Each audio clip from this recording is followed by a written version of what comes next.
Amid the despair of not being able to pay for my children's groceries, an unexpected turn of events brought hope. But what came next changed everything in ways I never imagined. The fluorescent lights buzzed overhead as I pushed my shopping cart down the supermarket aisle, the wheels squeaking slightly with each turn. My mind raced through the list of essentials I needed for my two children, Ella and Max. They depended on me, and I was determined to provide for them, even if my bank account seemed to mock me at every turn. I grabbed a box of cereal, its bright packaging promising a delicious breakfast, and added it to the cart. But the weight of my financial struggles pressed heavily on my chest. "Mom, can we get the chocolate kind?" Ella's voice piped up from the end of the aisle, her big brown eyes hopeful as she clutched a toy she had spotted on a nearby shelf. I sighed, glancing at the price tag before shaking my head gently. "Sweetie, maybe next time, okay? We need to stick to the list." I tried to keep my voice cheerful, but the truth was, I felt like I was barely managing to keep my head above water. "Okay," Ella muttered, her enthusiasm dimming a bit. It broke my heart to see her disappointment, but I couldn't afford to splurge. I gave her a reassuring smile, hoping to lift her spirits.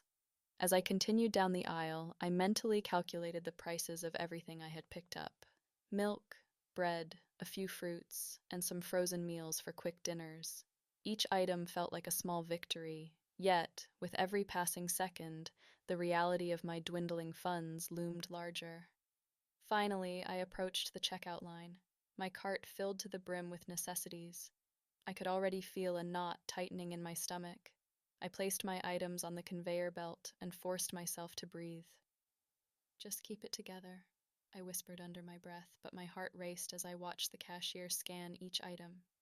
"Your total is $57.89, the cashier, a young woman with an annoyingly bored expression, announced without looking up. I gulped, fumbling through my purse as I pulled out my wallet. I had hoped to stretch my meager budget, but as I counted the bills and coins, dread washed over me. I think I might be short," I admitted, my voice trembling slightly.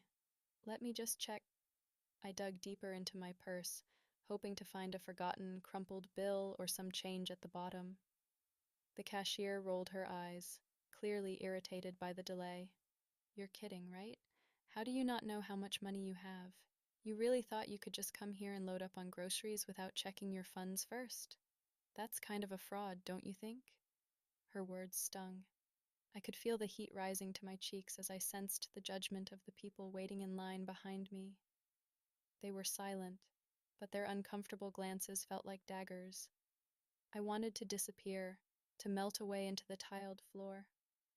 "Please, I'm sure I can find a way to—" I started, but the cashier interrupted me.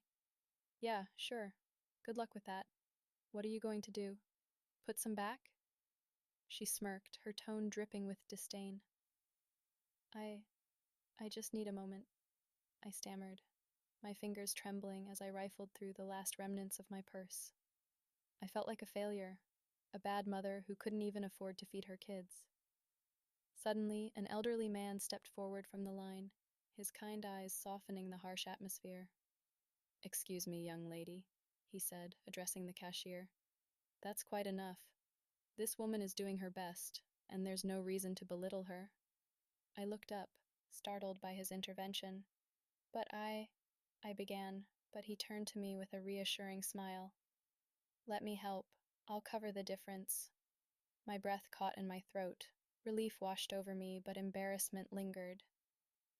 "I can't let you do that," I protested weakly, though a part of me longed to accept his kindness. "Nonsense," he replied firmly. "It's just groceries. We all have hard times. Just let me help you." As he spoke, something about him felt warm and genuine, contrasting sharply with the cashier's harshness. I nodded slowly, my heart swelling with gratitude as he paid the cashier.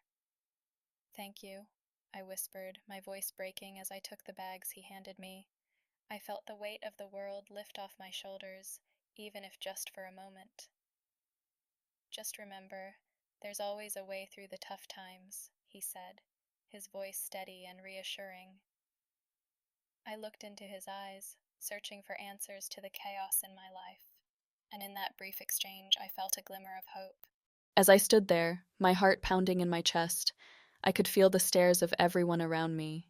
The embarrassment was suffocating, and I fought back tears as I turned to leave the store, my groceries still sitting there, unpaid and unclaimed.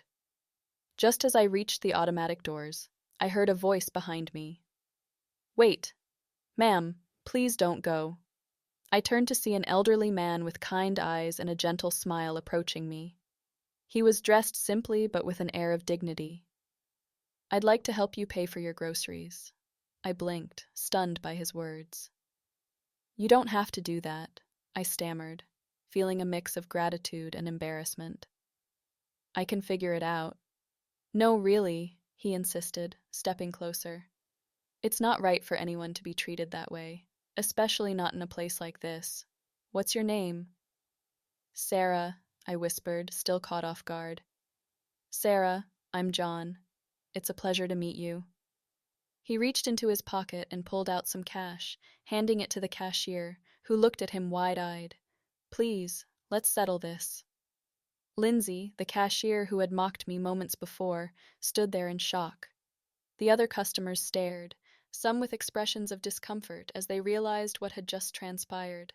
I felt a flush of warmth wash over me, mixed with a wave of confusion. "Thank you, John," I finally managed to say, my voice barely above a whisper. I I don't know what to say. "Just say thank you by being kind to yourself, Sarah," he replied with a reassuring smile. "Life can be tough, and we all need a little compassion sometimes." With the groceries finally paid for, I turned to leave, but John called out to me again. "Could I help you carry those bags? It looks like they're quite heavy."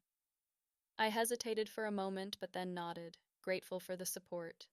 We stepped outside into the cool air, and I felt a wave of relief wash over me. "I really appreciate what you did back there," I said, looking at him as he lifted the bags effortlessly. "It's nothing, really," he replied, but I could see the sincerity in his eyes. "Just doing what anyone should do. Tell me, how are you holding up?" I took a deep breath, feeling the weight of my struggles rush to the surface. "It's been hard," I admitted, glancing down at my shoes. "I'm a single mother, and it feels like I'm constantly fighting to get by. My husband, Michael, he's been missing for a while now. It's just so overwhelming." John's expression softened as he listened. "I can only imagine how difficult that must be. Have you had any news?" I shook my head, biting my lip to hold back the tears. "No, nothing. It's been months. I feel lost without him." He nodded, understanding etched across his face. "You're not alone in this. I know a little about loss myself. My son Robert was killed in military service a few years back. It's a pain that never really goes away." I looked up at him, surprised by his openness. "I'm so sorry," I said genuinely. "That must have been incredibly hard for you." "It was," he said, his voice thick with emotion. "But it taught me the importance of connection. We need to lean on each other when the storm hits. You're stronger than you know, Sarah. Just take it a day at a time." We walked in silence for a moment, the weight of our shared experiences hanging in the air. I felt a strange comfort in his presence, as if I had known him much longer than just a few minutes. "Thank you for being here," I said finally, breaking the silence. "You've made a really tough day a little brighter." John smiled warmly. "That's what friends are for. And if you ever need someone to talk to or help with anything, don't hesitate to reach out. I'd be more than happy to assist." "I really appreciate that," I replied, feeling a flicker of hope ignite within me. Maybe, just maybe, this unexpected friendship could help me navigate the darkness that had engulfed my life for so long. As we walked side by side, the weight of my burdens felt a little lighter. John's presence was comforting, and I found myself drawn to his kind eyes. It was as if we shared an understanding that transcended words. Taking a deep breath, I began to open up about my life. My husband, Michael, he disappeared last year, I said, my voice trembling slightly as I recalled the pain of that day. It was a car accident, or at least that's what they told me. I've spent countless nights wondering what happened. I can't shake the feeling that there's more to the story. I'm so sorry to hear that, John replied softly, his voice steady. Loss is a heavy burden to carry. I know it all too well. His gaze shifted to the ground, and I could see the flicker of memories dancing behind his eyes. What about you? I asked gently, wanting to know more about the man who had shown me such kindness. What's your story? He paused for a moment, collecting his thoughts. I lost my son, Robert, a few years ago. He was killed while serving in the military. It shattered my world. And then, shortly after, my wife passed away from a sudden illness. His voice broke slightly, but he composed himself quickly. I never imagined life could be so cruel. I felt a pang of sympathy for him, realizing that we were both navigating the choppy waters of grief. I'm so sorry, John. I can't imagine what you went through. It must have been so hard. It was, he admitted, a faraway look in his eyes. But sharing the pain helps. I found solace in talking about them, keeping their memory alive. It's a small comfort, but it's something. We walked in silence for a moment, each lost in our own thoughts. The sun was beginning to set, casting a warm glow over the parking lot. You know, I said, breaking the silence, it's nice to talk to someone who understands. I've felt so alone since Michael. Since everything happened. John nodded, his expression empathetic. You're not alone, Sarah. We carry our scars, but we can also find connections in our pain. It's important to lean on others. You've already shown so much strength by keeping your children together through this. Sometimes I wonder if I'm doing enough for them, I confessed, my voice barely above a whisper. I try so hard to be strong, but it's exhausting. It's okay to be tired, John replied. Strength doesn't mean you have to bear everything alone. Letting others in can be a form of strength, too. His words resonated with me, and I felt a glimmer of hope spark within. Thank you, John. I appreciate you listening. I looked up at him, and our eyes met. It feels good to share this weight, even if just a little. As we continued to walk, I noticed the way the corners of his mouth turned up slightly in a warm smile. Sarah, I want to help you find answers about Michael. You deserve that closure, and your children deserve to know what happened to their father. I felt a wave of emotion wash over me. You would do that for me? A stranger? He chuckled softly. You're not a stranger anymore. We've shared our stories, and I'd like to be there for you. I have resources, connections that might aid in your search. Let's see if we can uncover the truth together. The idea filled me with a mix of gratitude and disbelief. I don't know what to say. Thank you, truly. This means so much to me. John placed a reassuring hand on my shoulder. Just know you're not alone in this. We'll take it one step at a time, and I'll be right there with you. As we reached my car, I couldn't help but feel a deep sense of appreciation for this unexpected friendship. John's kindness was a beacon of hope in my otherwise dark world. I had started the day in despair, but now, as I looked at him, I felt a flicker of possibility. Perhaps, amidst the pain, there was a chance for healing, not just for me, but for my children as well. Days had turned into a comforting routine for John and me. With each meeting, I found myself more at ease, sharing meals and laughter, and slowly unwinding the tight coil of anxiety that had wrapped itself around my heart since Michael's disappearance. There was a warmth in John's company, a stark contrast to the loneliness I had felt for so long. One afternoon, as we sat at a small cafe, I watched him animatedly recount stories from his youth. His laughter was infectious, and I couldn't help but smile, feeling an unfamiliar lightness in my chest. You know, Sarah, he said, wiping a tear of mirth from the corner of his eye. Life is too short to dwell on sadness. We have to find joy in the little moments. I nodded, appreciating his perspective more than he could know. You're right, John. Sometimes I forget that. Every day feels like a struggle just to keep my head above water. He leaned in, his expression serious but gentle. You're doing your best. That's all anyone can ask for. And remember, you're not alone anymore. His words resonated deeply within me. It was a reminder that I had found a friend in him, someone who understood loss and pain, yet chose to embrace joy. I felt a sense of gratitude wash over me, and I knew I wanted to support him back in any way I could. As our bond deepened, we turned our focus back to the investigation into Michael's accident. John, with his connections, had begun to gather information that I couldn't have accessed on my own. We spent evenings poring over documents, police reports, and old news articles. It was exhausting but exhilarating, like piecing together fragments of a puzzle that might finally reveal the whole picture.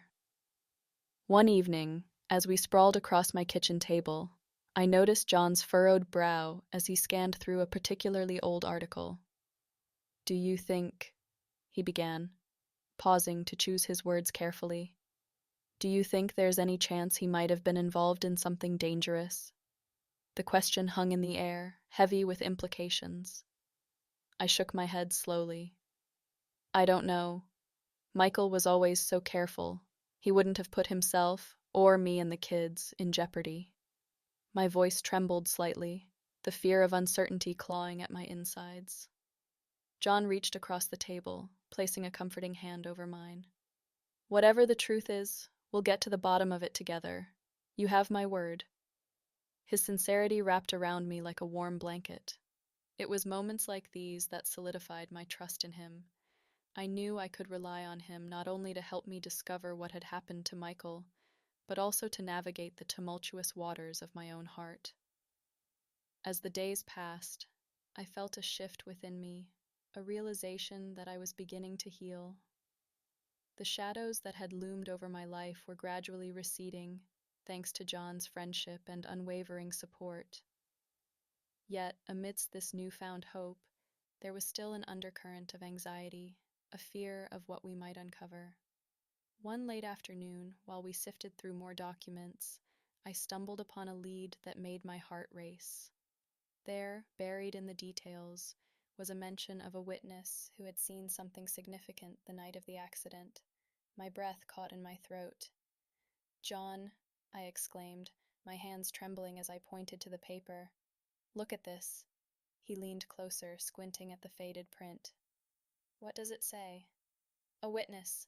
Someone who might have seen what happened to Michael. My voice was a mix of excitement and anxiety. The prospect of finding answers sent adrenaline coursing through me. John took a moment to process the information before looking at me with a mixture of determination and empathy. We need to track this person down. It could be the breakthrough you've been waiting for.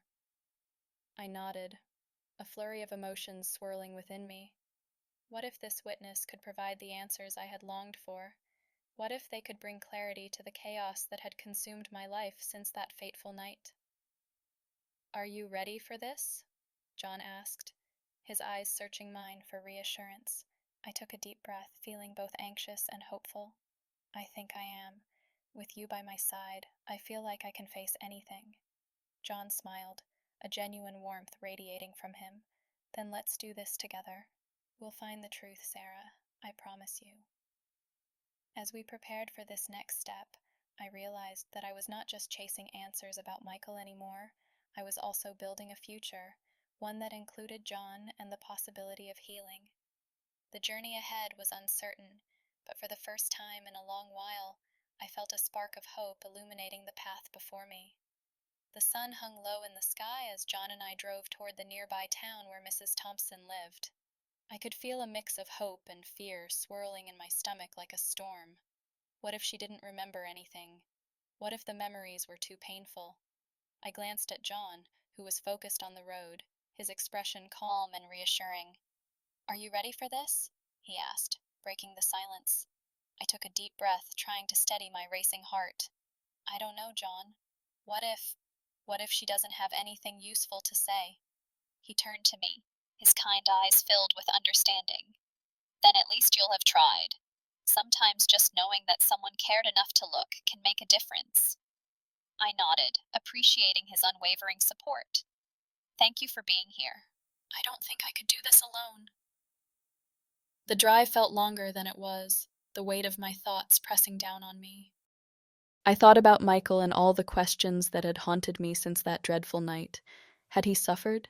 Was there something I could have done to prevent it? When we finally arrived at Mrs. Thompson's house, I felt a knot tighten in my chest. The quaint little home was surrounded by a well-tended garden, vibrant flowers swaying gently in the breeze. I took a moment to collect myself before stepping out of the car. "Let's do this," John said, placing a reassuring hand on my shoulder. We walked up to the door, and I knocked lightly. After what felt like an eternity, an elderly woman with graying hair and warm, inviting eyes answered. "Hello, dear. Can I help you?" she asked, her voice soft yet curious. "Hi, Mrs. Thompson. I'm Sarah. This is John. We were hoping to ask you some questions about an accident that happened a while back." Her expression shifted slightly, a flicker of recognition crossing her face. "Oh, the accident. Yes. Come in. Come in." She stepped aside, allowing us to enter her cozy living room filled with family photos and the comforting scent of freshly baked cookies. "Would you like some tea?" she offered, her hands shaking slightly as she moved toward the kitchen. "No, thank you," I replied, not wanting to impose. John took a seat on the couch and I followed, my heart thudding in my chest. Mrs. Thompson returned with a cup of tea in hand, settling into a chair across from us. "What would you like to know, dear?" I hesitated. The words caught in my throat. "I wanted to ask about the night of the accident, if you remember anything that could help." She sighed heavily, her gaze drifting to the window. "It was a terrible night. I remember seeing a car speeding away just after the crash. A black sedan, I believe." My heart raced at the revelation. "A black sedan?" I repeated, my voice barely above a whisper. "Are you sure?" "Yes, I am. It seemed strange to me at the time. I thought perhaps they were involved, but I had no way of knowing." "Did you see the license plate?" John asked, leaning forward in his seat, his tone steady and encouraging. Mrs. Thompson shook her head. "I'm afraid not. It all happened so fast. But I can't shake the feeling that something was off." As she spoke, I felt a surge of emotions: hope, frustration, and a desperate need for answers. "Thank you, Mrs. Thompson. This could be important." "I wish I could do more for you, dear," she said with genuine empathy. John placed a hand on my knee, giving it a gentle squeeze. "You're doing great, Sarah. This is a step forward." I took a deep breath, letting the words sink in. "I appreciate you sharing this with us. It means a lot." After a few more minutes of conversation, we thanked Mrs. Thompson and made our way back to the car. I felt lighter, as if a weight had been lifted, but I knew there was still a long road ahead. "Did you see that?" I said, excitement bubbling within me. "A black sedan? That's something, isn't it?"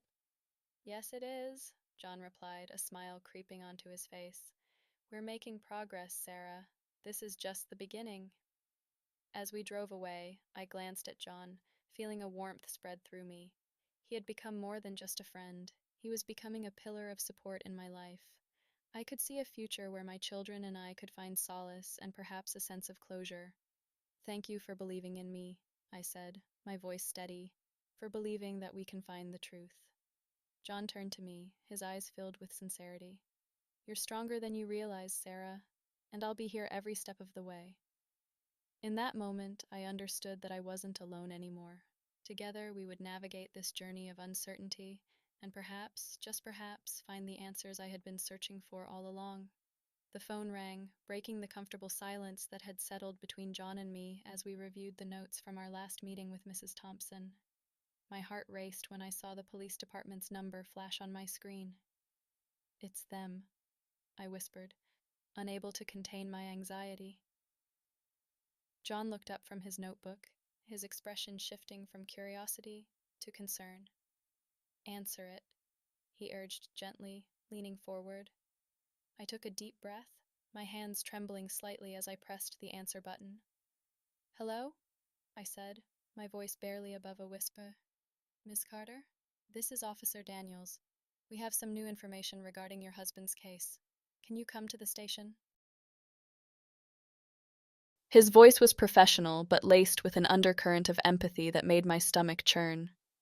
Yes, of course, I managed to reply, my mind racing with possibilities. I'll be there soon. As I hung up, a whirlwind of emotions surged through me. Was this the moment I had been waiting for, or would it bring more heartache?